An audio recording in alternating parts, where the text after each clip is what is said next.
कल आपको बताया था, निरंतर मोक्ष मार्ग की ओर बढ़ने वाला कोई भी साधक किस तरह धीरे धीरे अपनी आत्मा का ध्यान करता हुआ आगे बढ़ता है। पहले ऋणमोलोए सब्ब साहुड़म का ध्यान 1 वर्ष तक हुआ, ऋणमो ओवध्यायाणम का ध्यान 2 वर्ष तक हुआ, और फिर नमो आयरियाणम का ध्यान चलता रहा। तब तक चलता रहा जब तक कि अरिहंतों का ज्ञान नहीं हो गया। देखा जाए, हर आदमी स्वयं में अपना गुरु होता है और स्वयं में अपना शिष्य होता है, लेकिन जब हम ज्ञान प्राप्त करते हैं तो ज्ञान प्राप्त करने के लिए हमें किसी को अपना गुरु भी स्वीकार करना होता है। मोक्ष मार्ग की यह अध्यात्म विद्या बिना गुरु के कभी फलीभूत नहीं होती है। वह शिष्य जो आचार्य महाराज के पास तक पहुंच गया, उस शिष्य को आचार्य महाराज ने दीक्षित करके अपने जैसा बना लिया। उसे अरिहंत परमेष्ठी का भी ज्ञान कराया और वह अरिहंत परमात्मा का ज्ञान करते हुए इतना आनंदित हुआ कि उसे अरिहंत परमात्मा का स्वरूप जब समझ में आ गया तो वह हमेशा अरिहंत भगवान का ही चिंतन करता है, अरिहंत परमात्मा के बारे में ही सोचता है और हमेशा ये देखता है, विचारता है कि अरिहंत देव करते क्या है। उनके बारे में वह खुद तो कुछ नहीं देख पाता, लेकिन शास्त्रों के माध्यम से सोचता है, पढ़ता है। क्योंकि इस पंचम काल का अगर कोई सबसे बड़ा दुर्भाग्य है तो सिर्फ इतना ही है कि हम अरिहंत भगवान को साक्षात देख नहीं सकते। बाकी सब सौभाग्य हमें मिल रहे हैं, लेकिन यह एक ऐसा दुर्भाग्य है जिसके माध्यम से हम अपने अंदर उन अरिहंत भगवान की क्या तस्वीर बनाएं, यह भी समझ में नहीं आता। लोग जिंदगी भर नमो अरिहंताणम करते हैं, लेकिन फिर भी वह भाव नहीं आ पाता कि नमो अरिहंताणम में वह अरिहंत भगवान कैसे रहते होंगे, उन अरिहंत भगवान का शरीर कैसा होता है, उन अरिहंत भगवान की वह क्रियाएं कैसी होती हैं और वह अरिहंत भगवान किस तरह से भव्य जीवों के लिए परम आनंद की वर्षा करते हैं। यह सब कुछ आपको तब ज्ञात होगा जब आप थोड़ा सा शास्त्रों के माध्यम से उन अरिहंत भगवान के बारे में सुनेंगे, पढ़ेंगे। अरिहंत भगवान के बारे में जब भी आप पढ़ेंगे तो आपको सुनने को मिलेगा, सबसे पहले आपकी दृष्टि शरीर के ऊपर जाती है और अरिहंत भगवान के जो शरीर हैं 24 भगवान में, वे भी अलग अलग रंग के हैं। हम अलग अलग रंग के उन भगवान को देख करके भी अपने अंदर उन भगवान की एक मूर्ति को बना सकते हैं और उन भगवान की एक प्रतिमा को अपने अंदर इस ढंग से ध्यान का विषय बना सकते हैं जिसके माध्यम से हमारा मन लग जाए।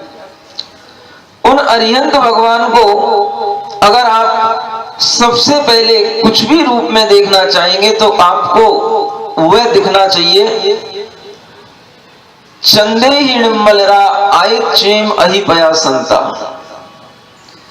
भगवान की कांति और भगवान का तेज चंद्रमा और सूर्य से भी ज्यादा होता है। भगवान के दिव्य शरीर में इतना प्रकाश होता है, इतना प्रकाश होता है कि हजारों करोड़ों सूर्य का प्रकाश भी उनके आगे फीका पड़ जाए। और उनके उस दिव्य शरीर का जब हम बाह्य रूप देखते हैं तो वह कभी हमें सफेद रंग का दिखाई देता है, कभी हमें नीले रंग का भी दिखाई देता है, कभी हमें हरे रंग का भी दिखाई देता है, और कभी पीले रंग का भी दिखाई देता है, कभी लाल रंग का भी दिखाई देता है। आप लोगों को थोड़ी सी तो जानकारी होगी ही कि भगवान का वह जो दिव्य शरीर है उसका जो रंग है वह अलग अलग रूप में रहता है, और कई भगवंतों का शरीर लाल रंग का भी रहा है। आप जानते हो पद्म प्रभु भगवान और बांस पूज्य भगवान, ये दो भगवान लाल रंग की देह को धारण करने वाले थे। चंद्र प्रभु भगवान, पुष्पदंत भगवान, ये दो भगवान सफेद रंग के देह को धारण करने वाले थे। ऐसा वह सफेद धवल देह का रंग जिसमें करोड़ों चंद्रमाओं का प्रकाश भी फीका पड़े, ऐसी वह सफेद देह उनकी होती है, और उस देह यष्टि के साथ में वे भ्रमण करते हैं। ऐसे चंद्र प्रभु और पुष्पदंत भगवान हुए। मुनिसुब्रत नाथ भगवान और नेमिनाथ भगवान, ये दो भगवान नीले रंग के हुए। पार्श्वनाथ भगवान और सुपार्श्वनाथ भगवान, ये दो भगवान हरे रंग के हुए, और बाकी के जो बचे 16 तीर्थंकर, ये सब स्वर्ण के समान पीत वर्ण के हुए।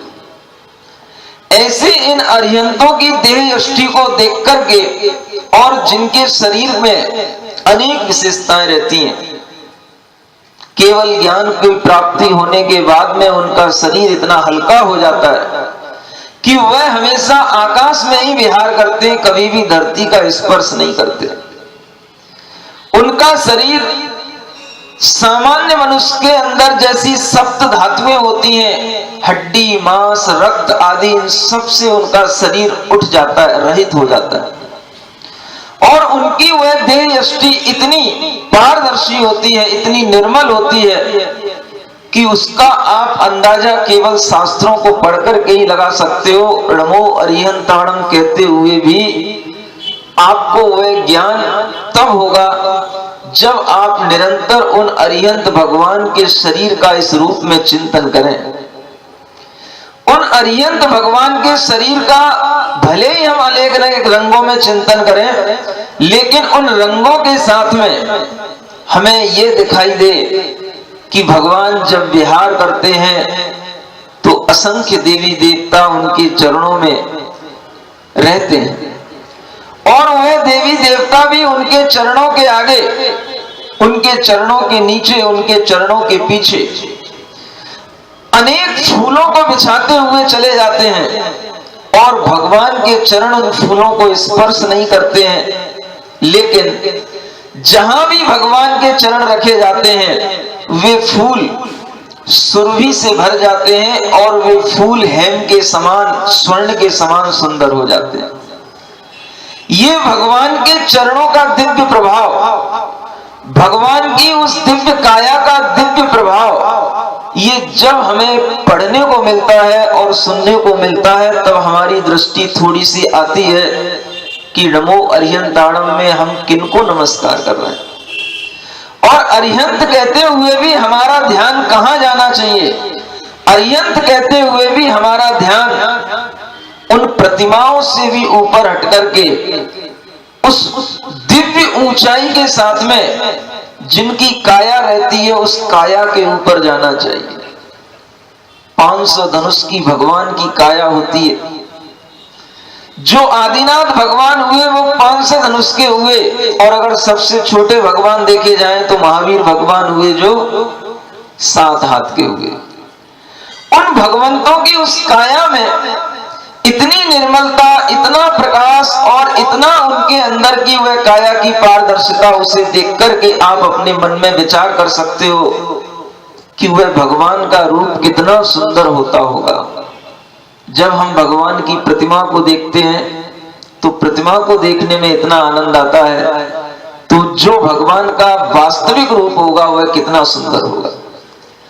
और उनकी उस सुंदरता की अगर हम परिभाषा बनाए तो सिर्फ इतनी ही बनती है कि दुनिया में कोई भी उनसे बढ़कर के सुंदर नहीं होता। आचार्य उनकी सुंदरता की स्तुति करते हैं, तब रूपस्य सौंदर्यम दृष्ट्वा तृप्ति मनापिमान द्वयक्षय शक्र सहस्राक्षो बहु विस्मय। हे भगवान, आपकी सुंदरता को देख करके तो इंद्र भी विस्मय करता है और अपनी 2 आंखों से उस सुंदरता को अपने पास में नहीं रख पाता तो 1000 आंखें बना लेता है। इसलिए उस इंद्र को सहस्राक्ष कहा जाता है।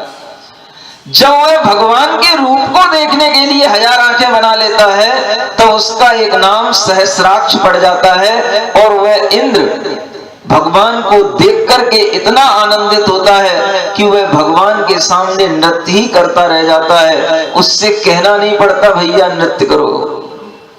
सुन रहे हो? आप तो भगवान के सामने भी खड़े हो जाओगे तो आपसे कहना पड़ता है भैया नृत्य करो। आपके लिए वह भगवान का रूप, भगवान का सौंदर्य अभी इतना समझ में नहीं आता जितना होता है। और वह भगवान के रूप सौंदर्य के जो आभा है, उस आभा का जो आभा मंडल बनता है वह भी इतना निर्मल होता है कि उन भगवान के पीछे के उस आभा मंडल में हमें अपने 7 भव दिखाई दे जाते हैं। अनेक अनेक गुणों से विशिष्ट। आपने तो केवल उनके 34 अतिशय 46 गुण ही सुने हैं, लेकिन वह अनेक अनेक अतिशयों से युक्त होते हैं और उन अनेक अतिशयों से युक्त वह भगवान का स्मरण, भगवान का ध्यान करते करते आपकी जिंदगी भी कम पड़ सकती है। इतने उनके गुण होते हैं। आप उनके चिंतन से कभी भी संतुष्ट नहीं हो सकते अगर आप वास्तव में समझने लग जाएं कि अरिहंत क्या है। ये तो उनके ऊपर के शरीर के गुणों का वर्णन है, उनकी आत्मा के गुणों का वर्णन और उस आत्मा की परिणति का वर्णन, उसका तो आप कभी अंदाजा नहीं लगा सकते। उसकी अनुभूति थोड़ी सी तब होती है जब हम अपनी आत्मा के शांत स्वभाव का थोड़ा सा चिंतन करते हैं। ऐसे भगवान अरिहंत देव का ध्यान करते करते, भगवान अरिहंत देव की प्रतिमाओं का स्मरण करते करते भी आपके मन के अंदर वह विशुद्धि उत्पन्न हो सकती है जिसे सम्यक दर्शन का कारण कहा जाता है। आचार्यों ने कहा है कि अगर इस आत्मा में आज भी अगर पंचम काल में सम्यक दर्शन होगा तो वह सम्यक दर्शन आपको साक्षात अरिहंत भगवान नहीं दिख रहे हैं, कोई बात नहीं। साक्षात अरिहंत भगवान की प्रतिमा से आपको सम्यक दर्शन भले ही ना हो, लेकिन उन भगवान के जो जिन बिंब हैं, जिन प्रतिमाएं हैं जो मंदिर में विराजमान हैं, उन प्रतिमाओं के माध्यम से आज भी सम्यक दर्शन होता है। इतनी उन प्रतिमाओं में शक्ति हुआ करती है। आत्मा में कर्म और उन कर्मों की अपनी शक्तियां, वह शक्तियां केवल वह जिनेंद्र देव का दर्शन करने से ही प्रकट होती हैं और कर्म की शक्तियां भी पराजित हो जाती हैं जब हम भगवान जिनेंद्र देव का दर्शन करते हैं। इसलिए आचार्यों ने इस मनुष्य पर्याय में भी सम्यक दर्शन के कारणों में एक सबसे बड़ा कारण बताया, जिनेंद्र भगवान का दर्शन करना ये सम्यक दर्शन का कारण है। दूसरा कारण बताया, जिनेंद्र भगवान का उपदेश सुनना, गुरु का उपदेश सुनना, यह भी सम्यक दर्शन का कारण है। और तीसरा कारण है, अगर कभी आपके सामने कोई ऐसी घटना आ जाए जिसके माध्यम से आपको कभी जाति स्मरण हो जाए, अपने पूर्व जन्म का स्मरण हो जाए, तो वह जाति स्मरण भी आपके लिए सम्यक दर्शन का कारण बन सकता है। ये 3 कारण इस मनुष्य पर्याय में सम्यक दर्शन के हैं। और उसमें अगर देखा जाए सबसे बड़ा कोई कारण है तो वह जिनेंद्र भगवान का दर्शन करना, जिन बिंब का दर्शन, ये सबसे बड़ा कारण है। भले ही आज जिनेंद्र भगवान साक्षात हमारे सामने नहीं है, लेकिन उनकी प्रतिमाओं में भी इतनी शक्ति है कि आप उससे भी अपने मन को निर्मल बना सकते हो। भगवान का दर्शन आप जब करते हो तो आप भगवान का दर्शन नहीं करते हो, ऐसा लगता है कि आप भगवान को दर्शन अपना कराने आते हो, क्योंकि आप भगवान के सामने इस रूप में जाते हो कि हे भगवान, मैं आज बड़ी मुश्किल से आपके दर्शन करने के लिए आप आया हूं, और आप दौड़ते भागते भगवान के सामने पहुंचते हो। बस भगवान आपने देख लिया और हम चलते बने, टाटा बाय बाय। आपके लिए ऐसा दर्शन जब तक चलता रहेगा तब तक आपके अंदर सम्यक दर्शन का भाव नहीं आएगा। भगवान के दर्शन में भी सम्यक दर्शन की उत्पत्ति की जो अवधारणा, ये बहुत बड़ी चीज है।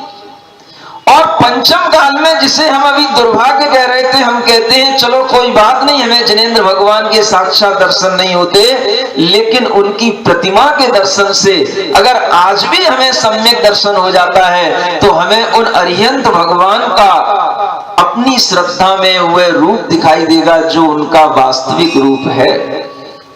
ये उस श्रद्धा की परिणति और सम्यक दर्शन की परिणति से आत्मा में आह्लाद के रूप में वो भाव उत्पन्न होता है, और वही आह्लाद जब उत्पन्न होता है तो हमेशा आपको नमो अरिहंताणम का चिंतन करने में कभी भी थकान नहीं होगी। आप हमेशा उन नमो अरिहंताणम के बारे में सुनते रहोगे तो आपको आनंद आएगा, और अगर आप हमेशा उन अरिहंतों की चर्चा को सुनोगे तो भी आपके मन में आह्लाद बढ़ता जाएगा। ये नमो अरिहंताणम करते करते ही आपको ज्ञान होगा कि उन अरिहंतों के भीतर भी क्या है। सुन रहे हो? सब कुछ सीख लिया है। नमो अरिहंताणम करते करते बहुत समय हो गया, और बहुत समय होने के बाद में वह शिष्य फिर गुरु महाराज से पूछता है, महाराज ये अरिहंत भगवान भी तो एक दिन ये संसार छोड़ के चले जाते हैं, इनकी देह कपूर के समान उड़ जाती है और फिर उनकी आत्मा कहां चली जाती है। ये अरिहंताणम करते करते उस शिष्य के मन में विचार आता है, तो वह गुरु महाराज से पूछता है, महाराज वो अरिहंत भगवान कहां गए? और उन अरिहंत भगवान के जाने के बाद में उनका देह तो चला गया, लेकिन उनकी आत्मा कहां गई? तो गुरु महाराज समझाते हैं, क्योंकि गुरु महाराज के पास में वह अंतर्दृष्टि होती है जिससे वह बाहरी दृष्टि भी प्रदान कर देते हैं और अंतरंग दृष्टि भी प्रदान कर देते हैं। बाहरी दृष्टि से भी कैसे देखना और अंतरंग दृष्टि से कैसे देखना, यह देखने की कला और जानने की कला भी गुरु महाराज सिखाते हैं। और गुरु महाराज कहते हैं, बेटा जब वह अरिहंत भगवान का शरीर उनकी आयु के क्षय के कारण से चला जाता है तो वह सभी कर्मों से रहित होकर के वह सिद्ध भगवान बन जाते हैं, और उन सिद्ध भगवान की केवल आत्मा ही आत्मा रह जाती है, वहां पर कोई शरीर नहीं होता। कई के मन में ये विचार आ जाता है, वह सिद्ध भगवान करते क्या है? हम सुनते हैं नमो सिद्धाणम, लेकिन वह सिद्ध भगवान बनने के बाद में उनका काम क्या रहता है? और वह वहां अगर रहते हैं तो वहां एक ही स्थान पर कब तक बने रहते हैं? ऐसे विचार कई बच्चों के मन में आते हैं, बड़ों के मन में भी आ जाते हैं, जिन्हें ये सही ढंग से नहीं मालूम होता कि वस्तुतः नमो सिद्धाणम में हम जिन सिद्धों को नमस्कार कर रहे हैं वह सिद्ध भगवान हमेशा के लिए अपनी इस शरीर को छोड़ चुके हैं, क्योंकि शरीर तो उनकी आत्मा का एक खोल था। खोल जानते हो? कवर। और वह उस आत्मा के कवर को छोड़ करके हमेशा के लिए मुक्त हो गए, क्योंकि अब उन्हें उस कवर की जरूरत नहीं है, और जो कवर के कारण से उन्हें दुख मिलता था वो उस कवर को भी उन्होंने छोड़ करके हमेशा के लिए उस खोल से मुक्ति प्राप्त कर ली है। सुन रहे हो? जब खोल से आदमी ऊपर उठता है तब उसका जीवन थोड़ा खुलता है, और खोल से ऊपर उठने के लिए ये चिंतन दिया जा रहा है कि आप अपनी दृष्टि को इस खोल से ऊपर उठाओ। तुम्हारी आत्मा भी इस शरीर के खोल में बैठी है, लेकिन इस शरीर के खोल में ऐसी खोई है कि उसे ये ज्ञात नहीं हो रहा है कि मैं और वह सिद्ध भगवान परमात्मा उनमें कोई अंतर है या एक जैसे हैं, या हमारे अंदर भी वह सिद्धत्व का भाव है, यह उस आत्मा को अभी आभासित नहीं हो रहा है। इसलिए वो इस खोल को ही सब कुछ समझ रहा है। आचार्य कहते हैं इस खोल की ऊपर भी कुछ है और इस खोल के भीतर भी कुछ है। खोल से ऊपर जब हमारी दृष्टि उठती है तो उस समय पर वह दृष्टि में खुलापन आता है, और दृष्टि में खुलापन आता है तो ज्ञान खिलने लग जाता है। जैसे जैसे घर के दरवाजे खुलते हैं, प्रकाश अंदर आता है, तो वह घर भी जगमगाने लग जाता है। उसी तरह से जैसे ही हमारी दृष्टि ऊपर उठती है, किससे? इस शरीर से। कैसे उठती है? उस ज्ञान के माध्यम से, उस चिंतन के माध्यम से, जिसे गुरु महाराज बताते हैं, बेटा अब अगर तुझे नमो अरिहंताणम करते करते बहुत समय हो गया है तो कोई बात नहीं, अब तो उन अरिहंत के भीतर उस छिपी हुई आत्मा, और वह अरिहंत दशा जाने के बाद में भी उस जो आत्मा का स्वरूप है उसके बारे में भी तू थोड़ा सा जान ले। तो वह आचार्य कहते हैं, अब तू क्या करना? अब तू नमो सिद्धाणम बोलना। क्या बोलना? नमो सिद्धाणम बोलना। और नमो सिद्धाणम अगर तू बोलेगा तो तेरे दिमाग में अब वो बात नहीं आएगी कि वह अरिहंत भगवान तो कहीं एक शहर से दूसरे शहर में चले जाते हैं, एक स्थान से दूसरे स्थान पर विहार होता है, लेकिन वह सिद्ध भगवान तुझे हमेशा वहीं मिलेंगे जहां से वो सिद्ध बने हैं। जब भी कभी तू उन सिद्ध भगवान का स्मरण करेगा तुझे वहीं पर वह सिद्ध भगवान मिलेंगे। अगर तुझे मालूम है कि पारसनाथ भगवान सुवर्णभद्र कूट से, सम्मेद शिखर की सुवर्णभद्र कूट से मोक्ष गए हैं, तो जब भी जाएगा तुझे पारसनाथ भगवान उस कूट के ठीक ऊपर लोक के अग्रभाग पर तुझे पारसनाथ भगवान की आत्मा दिखाई देगी, मिलेगी। तो जब भी सम्मेद शिखर जाएगा कभी भी तेरे लिए वह सिद्ध भगवान वहां से अलग विहार करते हुए नहीं मिलेंगे। और वह सिद्ध भगवान एक निश्चल परिणति है, जिस परिणति में उनके अंदर तो परिणमन होता है, लेकिन वह परिणमन एक स्थान से दूसरे स्थान के रूप में नहीं होता है। जैसे अरिहंत भगवान गमन करते हैं, ऐसे सिद्ध भगवान कभी भी गमन नहीं करते हैं। प्रश्न फिर वहीं आ जाता है, बैठे बैठे करते क्या है? जो भगवान बैठ करके मोक्ष गए हैं तो उनका वह आत्मा का जो आकार बना हुआ है वो बैठा हुआ बना है, और जो भगवान खड़े होकर के खड़गासन में मोक्ष गए हैं तो उनका वह आकार बना है, तो वह खड़ग आकार उसी प्रकार का बना हुआ है, और वह आकार भी वैसा ही बना रहता है। उनमें अब कोई भी परिवर्तन नहीं आता है। और उनके अंदर क्या चल रहा है ये ज्ञान जरूर आपको होना चाहिए।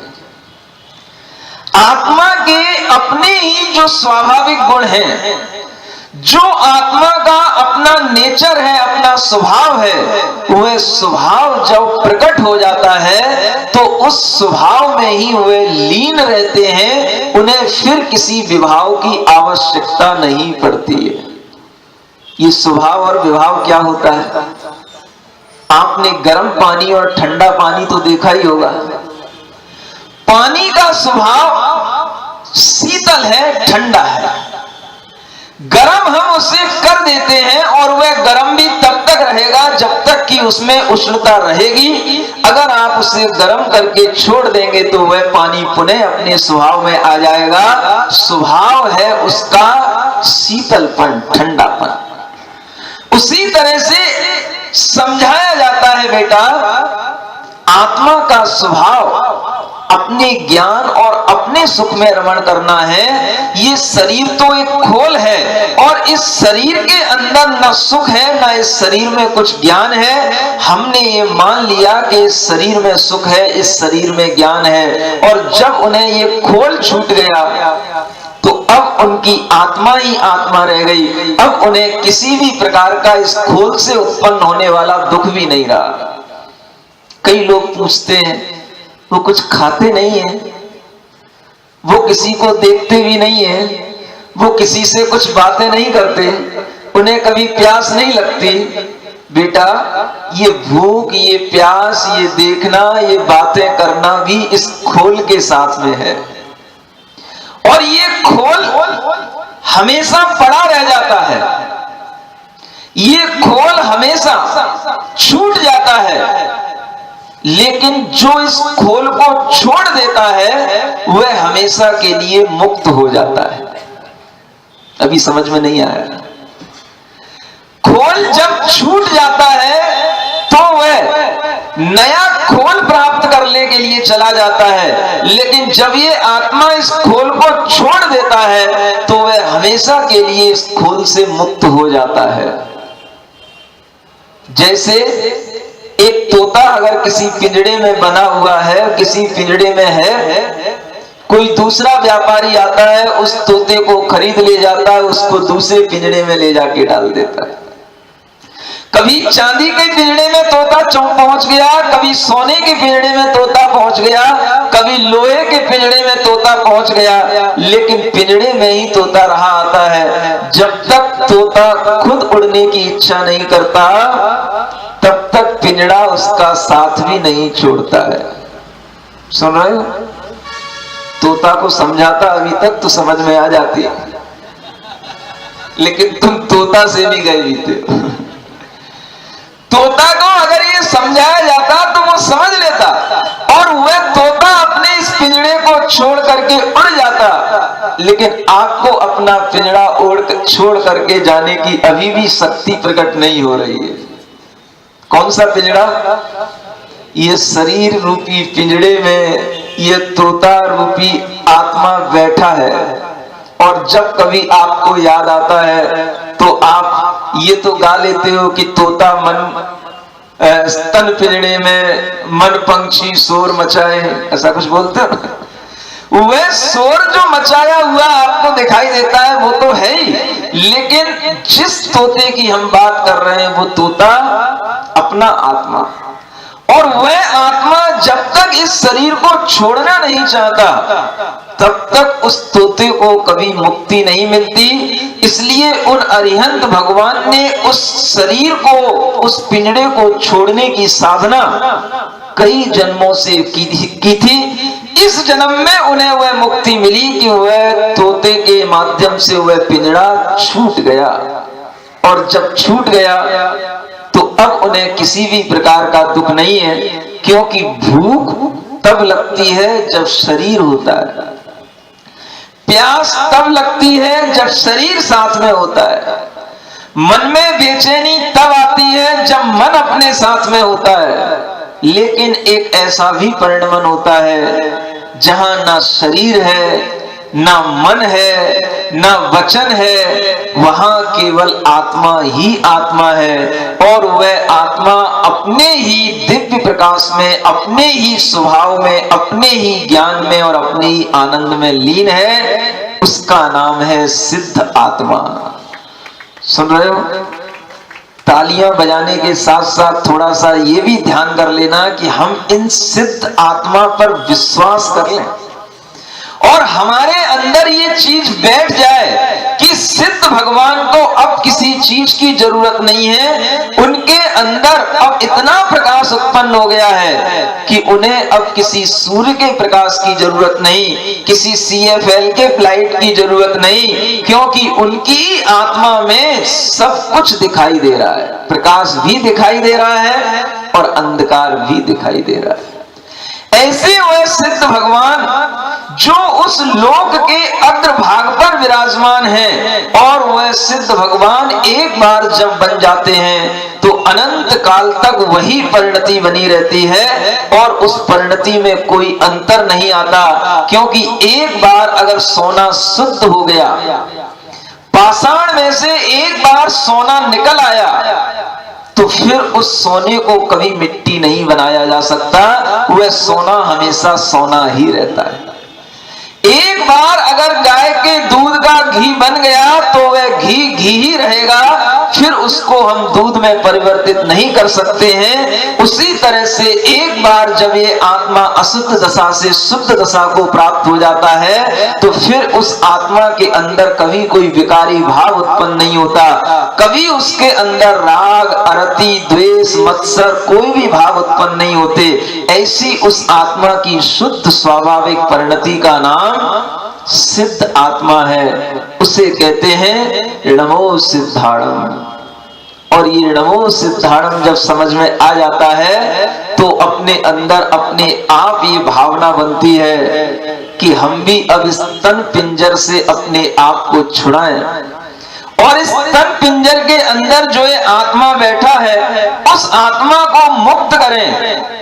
अभी तक तो ये आत्मा इस तन पिंजरे को छोड़ तो देता है, लेकिन दूसरा पिंजरा फिर ग्रहण कर लेता है और पिंजरा वहीं पड़ा रह जाता है, आत्मा चला जाता है। लेकिन ये आत्मा हमेशा के लिए इस तन पिंजर को छोड़ दे, ये परिणति तो आपकी तब बनेगी जब आप भावना करें। और भावना कौन सी करें, वो इस श्लोक में बताया है। अगर तुम्हें नमो सिद्धाणम का स्वरूप समझ में आ गया हो, सिद्ध भगवान कैसे होते हैं उनके लिए अगर तुम्हारी रुचि बन गई हो, तो जिसमें हमारी रुचि बन जाती है हम उसी में अपनी कल्पना करने लग जाते हैं और उसी में हम अच्छी भावना करने लग जाते हैं कि ऐसे सिद्ध हम कब बनेंगे। हम भी सिद्ध हैं, वह भी सिद्ध हैं और वह सिद्धत्व तो हमारे अंदर भी है। मेरी आत्मा भी उन सिद्ध भगवान के समान है। और ये भाव जब आता है तो आचार्य कहते हैं ये जो भाव है, यही भावना आपकी आत्मा के अंदर सिद्धत्व की प्राप्ति का एक संस्कार डालेगा। सुन रहे हो, एक संस्कार इस जन्म में ये डालना है कि मेरी आत्मा और सिद्ध भगवान की आत्मा दोनों में एक रूपता है। और वह ध्यान करते करते यह भावना आती है सोहम। क्या भाव करना, सोहम। सो माने वह, हम माने मैं, वह मैं हूं। सोहम, सोहम सोहम कहने का, सोहम सोहम रटने का ये जो संस्कार है, ये संस्कार ही आपकी आत्मा के अंदर सिद्ध बनने का संस्कार बनेगा। और इसी संस्कार के बल पर आपको मुनि दशा, अरिहंत दशा, सिद्ध दशा, ये सब दशाएं आपकी आत्मा की बनेंगी। अगर आप ये संस्कार डालेंगे तो आत्मा इस रूप में आगे बढ़ेगी। और अगर आप ये संस्कार नहीं डालेंगे तो आत्मा क्या होगी, ऐसे ही मनुष्य से दूसरे मनुष्य, फिर किसी त्रियंश, फिर किसी मनुष्य, फिर किसी नारकी, फिर किसी देव, इन्हीं चार गतियों में वह आत्मा रही आती है। इसलिए आचार्य कहते हैं कि यहां पर एक संस्कार डालो, सोहम सोहम, एक ही रट लगाओ, सोहम सोहम। और वह सोहम सोहम की भावना अपने मन में इतनी दृढ़ हो जाए कि उस दृढ़ संस्कार के माध्यम से हम अपनी आत्मा में अपने लिए स्थिति को प्राप्त कर ले, माने हम अपनी आत्मा में टिक जाएं। वह कब होगा, जब हम सिद्ध भगवान को जान करके सोहम सोहम की रट लगाएं। लेकिन सोहम सोहम भी तब आएगा जब थोड़ा सा अपने मन में उदासी आ जाए। पहले क्या आना, उदासो हम। किससे उदास हो जाना, उदास होने का मतलब डिप्रेशन नहीं समझना। उदास होने का मतलब जो हमें राग रंग में हमारे मन की परिणति जो अधिक लगती है उससे उदास हो जाए, यानी उससे हम बिल्कुल न्यूट्रल हो जाएं। और जब हमारे राग रंग की परिणति कम हो जाती है तो उस समय पर हमारे अंदर की उस उदासीनता के साथ में ही ये भाव प्रकट होता है कि हम सोहम की यात्रा करने की तैयारी कर रहे हैं। जब तक मन में राग रंगिमायों का व्यापार चलता रहता है तब तक सोहम की यात्रा शुरू नहीं होती।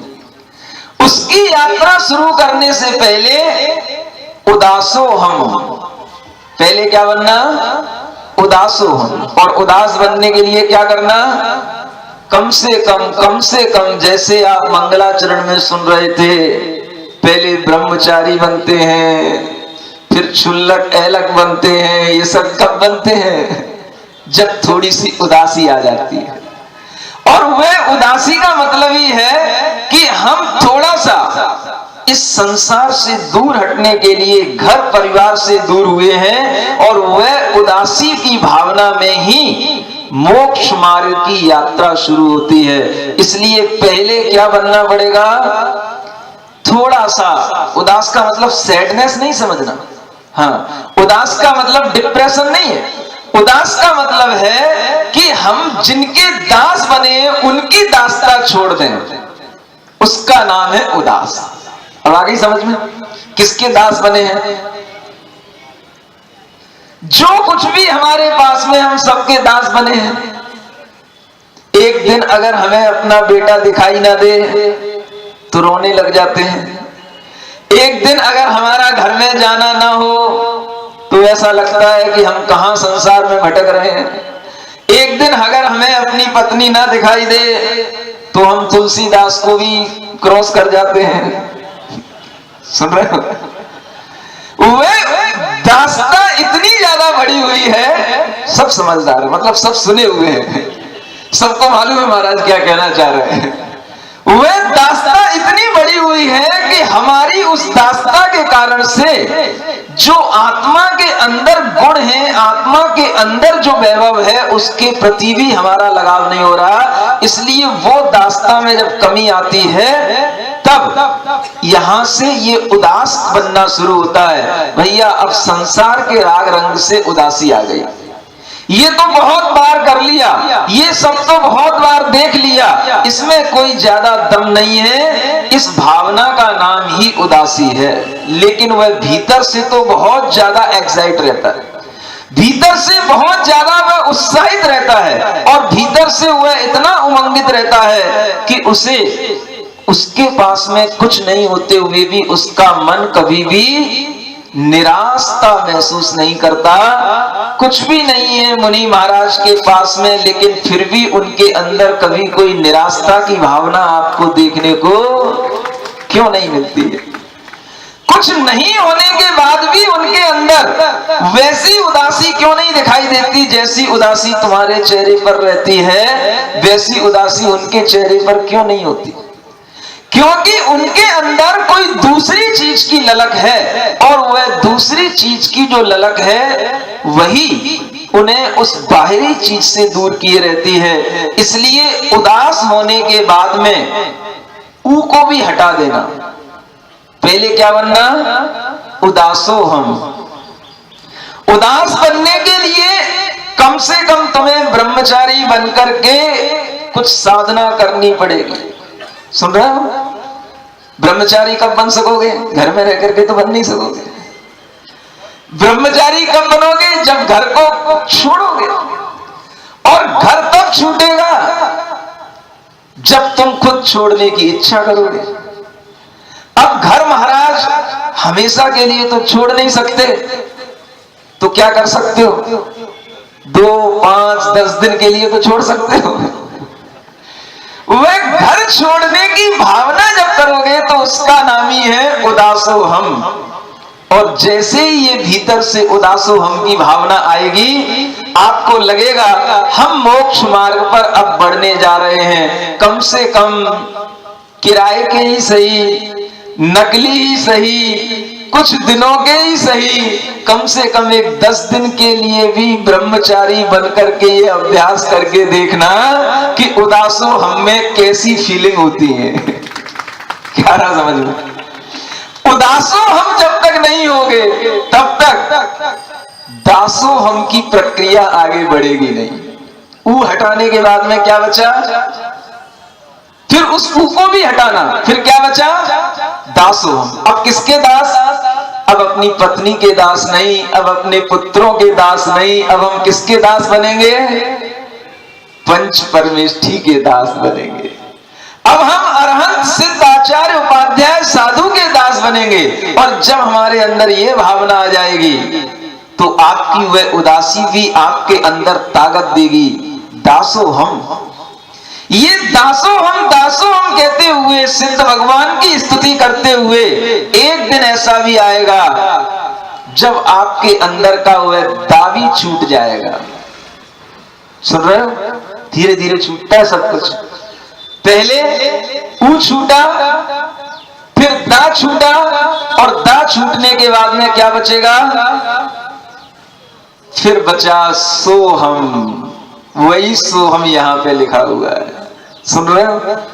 वह सोहम की स्थिति कब बनती है? जब हम ब्रह्मचारी भी बन जाएं और उसके बाद में क्षुल्लक, ऐलक और मुनि महाराज बन जाएं। और मुनि महाराज बनने के बाद में अगर आप पूछोगे आचार्य महाराज से, महाराज कब तक हम अरिहंत भगवान का ध्यान करेंगे? तो आचार्य कहते हैं अब तुम सिद्ध भगवान का ध्यान करो।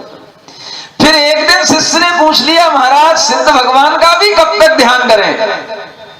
तो आचार्य कहते हैं कोई जरूरत नहीं तुम्हें सिद्ध भगवान के भी ध्यान करने की, तुम उनका भी ध्यान छोड़ करके अब हम, अहम, अहम माने मैं माने आत्मा, तदहम निर्विकल्प कर। तुम कौन हो?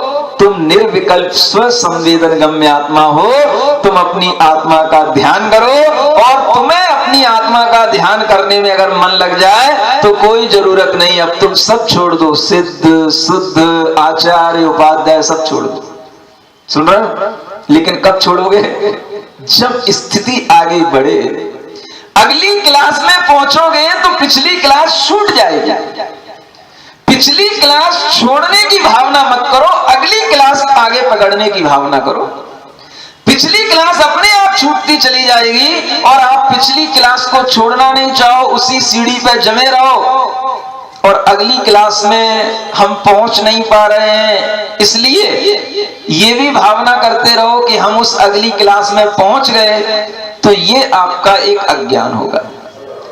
अगली क्लास में पहुंचने की भावना करो, और वह भावना ही संस्कार है। इसलिए आचार्य कहते हैं अब तुम्हें सोहम सोहम रटने की जरूरत है। और जब तुम्हें यह लगने लग जाए कि क्या हम उनसे अपनी तुलना करें, हम तो खुद भी अपन अनंत शक्ति के भंडार हैं, तो फिर आप अपनी ही केवल शुद्ध आत्मा का चिंतन करना।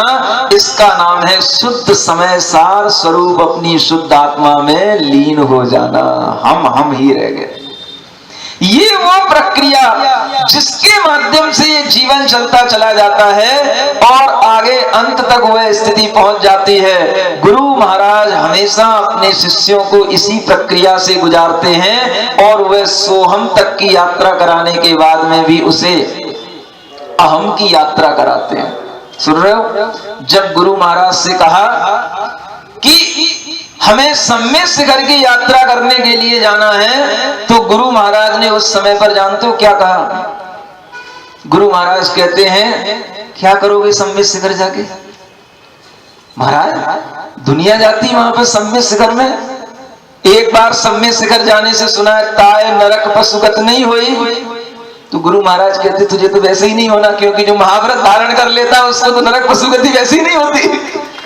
अरे गुरुजी ने फंसा दिया। अब क्या करें? गुरुजी ने फिर पूछ लिया क्या करोगे वहां जाके? महाराज वो सिद्ध क्षेत्र है, सिद्ध क्षेत्र पर ही तो सिद्ध भगवान की याद आएगी, सिद्ध क्षेत्र पर ही तो सिद्ध भगवान के दर्शन होंगे, और सिद्ध क्षेत्र पर ही हमें जो सिद्धत्व की अनुभूति होगी वो हमें कहीं और दूसरी जगह नहीं होगी। तो गुरु महाराज जानते हो क्या बोलते हैं? बोले तूने इतना पढ़ लिया है, सब सिद्धांत पढ़ लिया है, ये बता ऐसा कौन सा क्षेत्र है, ऐसी कौन सी जगह है जहां से कोई सिद्ध ना बना हो?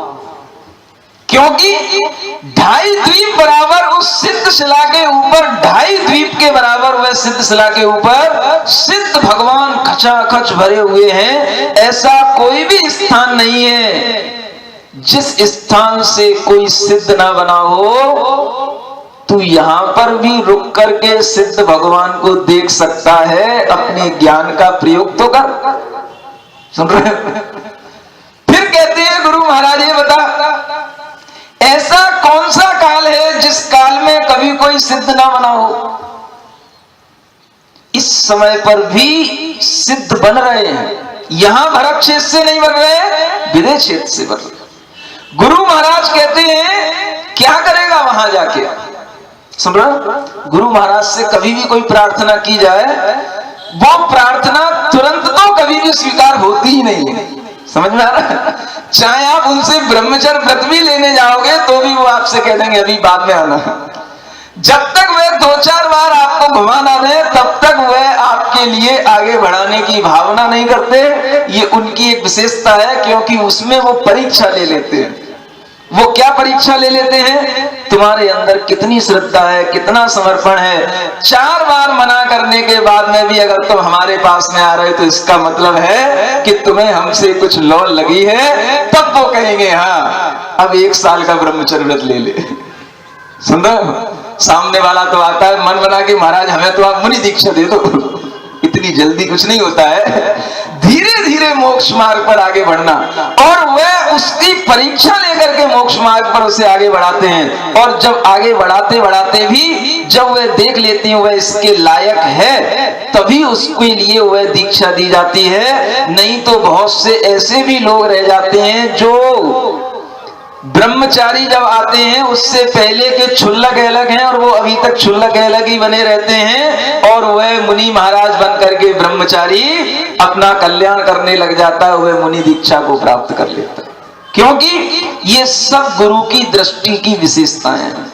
अब गुरु महाराज से निवेदन तो कर दिया, महाराज सम्यक शिखर जाना है। गुरु महाराज ने 3 क्वेश्चन तुरंत कर दिए और तीनों का जवाब अब क्या दें गुरु महाराज के सामने, क्योंकि वो भी जानते हैं, इसको भी सब मालूम है और वे गुरु महाराज भी जानते हैं। देखो कोई भी ऐसा क्षेत्र नहीं जहां से कोई सिद्ध नहीं हुआ हो, कोई ऐसा काल नहीं जहां से कोई सिद्ध नहीं बना हो। अब तुम वहां जाकर के करोगे क्या? गुरुजी ने समझा दिया। अब गुरुजी ने समझा दिया तो समझ में आना पड़ेगा। इसलिए आना पड़ेगा क्योंकि इससे ज्यादा तो गुरुजी से कुछ कहा नहीं जा सकता। और गुरुजी ने समझा दिया तो अपन ने ये भी समझ लिया कि देखो अभी गुरुजी भेजना नहीं चाहते, अभी गुरुजी कहीं पर अपने को यात्रा के लिए अनुमति देना नहीं चाहते। तो गुरुजी से कह दिया गुरुजी अर्जी आप, अर्जी हमारी मर्जी आपकी। अब गुरुजी ने 3 साल तक देखते रहे गुरुजी। अब ये तुम्हारा कभी भी 3 साल में इसने कोई एप्लीकेशन नहीं लगाई, कोई इसने भावना नहीं रखी। तो 3 साल के बाद में गुरुजी ने फिर अपने मन से कहा क्यों एक बार तुमने कहा था ना सम्यक शिखर जाना है। अच्छा अब याद आ रही है आपको? जाना तो है लेकिन आपकी भावना होगी तो ही होगा, क्योंकि आपकी आज्ञा के बिना तो कुछ भी काम हम कर ही नहीं सकते। कोई बात नहीं, गुरुजी ने आज्ञा दी। और गुरुजी ने आज्ञा देने के बाद में गुरुजी ने एक सम्यक शिखर के लिए जिस दिन भेजा, उस दिन जो उन्होंने बात कही वो बात मैं बताने के लिए भूमिका बना रहा था। गुरुजी जाते समय पर क्या बोलते हैं? गुरुजी के चरण छुए और जाते समय पर गुरुजी अच्छा आशीर्वाद दो और कुछ आशीर्वाद स्वरूप ऐसा दो जो आत्मा में हमेशा बना रहे। तो गुरुजी कहते हैं आद पहाड़े। अब ये एक प्राकृत का शब्द है, आप समझोगे नहीं क्या बोलते हैं। बस एक चीज ध्यान रखना, आद पहाड़े। शिष्य ने समझ लिया, तुम्हें समझाने की जरूरत भी नहीं क्योंकि तुम्हें अपना शिष्य तो बनना ही नहीं है। आद पहाड़े का अर्थ होता है आत्मा ही प्रधान है। बस इतना बोलना उनका हुआ और वही सूत्रवाक्य की पूरी यात्रा में काम आया। आत्मा ही प्रधान है, बाकी सब गौड़ है। अब उस यात्रा पर जा रहे हैं, अनेक प्रकार की विडंबनाएं, अनेक प्रकार की प्रतिकूलताएं, अनेक प्रकार की परेशानियां, लेकिन सबसे बड़ी चीज एक याद है। तो वो क्या याद है? आद पहाड़े। इतनी बड़ी आपको एक छोटी सी चीज बता देता हूं कि गुरुजी को छोड़ने के बाद में जब पहला चातुर्मास हुआ तो वो एक कोतमा, एमपी में कोतमा है, और उस कोतमा में चातुर्मास के समय पर इतना तेज बुखार आया, इतना तेज बुखार आया कि उस समय पर 4 महाराज साथ में थे और उन 4 महाराज में से 3 महाराज को बुखार था, केवल चंद्रसागर महाराज स्वस्थ थे। सुन रहे हो? और उस समय पर सबसे ज्यादा बुखार इस शरीर को ही था। और एक दिन इतना तेज बुखार आया कि बुखार में बेहोशी आ गई। जब होश आया तो उठ के बैठा तो किसी ने कहा महाराज 3 बज गए, दोपहर की बात थी, 3 बज रहे। उससे पूछा कब के 3, सुबह के 3 कि शाम के 3? ऐसी स्थिति बन गई। लेकिन उस स्थिति में भी बस गुरुजी के वह वचन याद रहते हैं, आद पहाड़े, बेटा सब कुछ भूल जाना लेकिन अपनी आत्मा को कभी मत भूलना। इसके साथ साथ और भी अनेक परेशानियां, लेकिन सबके समाधान अगर कोई है तो बस वह गुरु वचन है। और उन गुरु वचनों के समाधान से वह चलता रहा, यात्रा हो गई। और उस यात्रा के उपरांत भी जो सिद्धत्व की भावना लेकर के गए थे, वह सिद्धत्व की अनुभूति करने की भावना, वह सिद्ध भगवान का ध्यान करने की भावना, वह सब भावनाएं भी पूरी की। आपके अंदर वह भावनाओं की पूर्ति तभी होगी जब आप थोड़ा सा इसी प्रक्रिया से आगे बढ़ें। पहले उदासोहम, फिर दासोहम, फिर सोहम और फिर केवल हम। समझ में आ रहा है? ये प्रक्रिया आपकी जब बनेगी तभी आपको आनंद आएगा। और जब आनंद आता है तो देखो सिद्ध भगवान की स्तुति करने में भी आनंद आता है। सोहम सोहम सोहम सिद्ध स्वरूपोहम, सोहम सोहम सोहम सिद्ध स्वरूपोहम, सिद्ध शुद्ध लोकाग्र विराजित मेरा आत्म शुद्ध बने, असंख्यात आत्म देशों में गुण अनंत हो प्रकट घने। ये सिद्ध भगवान की एक छोटी सी स्तुति है। जो सिद्ध भगवान के 8 गुण हैं, उन गुणों को जो जानता होगा उसे ये शब्द समझ में आएंगे। सिद्ध भगवान के 8 गुण, वह सम्यक ज्ञान, दर्शन, अगुर लघु अव्ययवाद, वह सूक्ष्मत अवगाहनत्व आदि गुण। उन गुणों को लेकर के हम भगवान से कैसी प्रार्थना और भगवान में कैसे लीन होने की भावना कर सकते हैं। सिद्ध शुद्ध लोकाग्र विराजित मेरा आत्म शुद्ध बने, असंख्यात आत्म देशों में गुण अनंत हो प्रकट घने। हर आत्मा के असंख्यात प्रदेश हैं और उन असंख्यात प्रदेशों में वह अनंत गुण भरे हुए हैं। उन सब अनंत गुणों का प्रकट होना वह सिद्ध परमात्मा के अंदर होता है। समकित श्रद्धा मय सिद्धों सी निज आत्म में हो सल्लीन, सम्यक केवल ज्ञान प्रभा में लोक अलोक रहे नितलीन, समकित दर्शन गुण में नित ही निज पर का नित दर्शन हो, गुण अनंत को धारण करने की शक्ति भी निजपन हो। ऐसा ही हो सूक्ष्म परिणमन जैसा सिद्ध प्रभु का है, बादर परिणति नित्र निरादर आदर का घर जैसा है। सिद्ध शुद्ध अवगाहित कर लो अपने अवगाहन गुण में, गुरु लघु भेद मिटा के बैठे तब सम अगुरु लघु गुण में। व्याबाधा से रहित निराकुल निराबाध का अनुभव हो, अष्ट गुणों में गुण अनंत का सिद्ध समान ही अनुभव हो। सोहम सोहम सोहम सिद्ध स्वरूपोहम, सोहम सोहम सोहम सिद्ध स्वरूपोहम। यह भावना अगर आपके अंदर रहेगी, मैं भी सो माने वह सिद्ध हूं, सिद्ध स्वरूपी हूं, तो आपकी गति भी उस सिद्धत्व की ओर होगी और आप भी उस परमात्मा की भावना से अपनी अंतर आत्मा के अंदर वह संस्कार डालेंगे। जो संस्कार डालने की बात यहाँ पर कही गई है, सबसे बड़ा संस्कार क्या है? तो यह संस्कार है सोहम सोहम। और इस संस्कार के लिए आपको एक संस्कार शिविर में भी भाग लेना पड़ सकता है। और इस शिविर में भाग लेने के बाद में आपको लगेगा कि जब मैं उदासोहम हो गया हूं तो दासोहम की यात्रा शुरू होगी, और उस दासोहम से आप सोहम के संस्कार डाल पाएंगे। बोलो महावीर भगवान की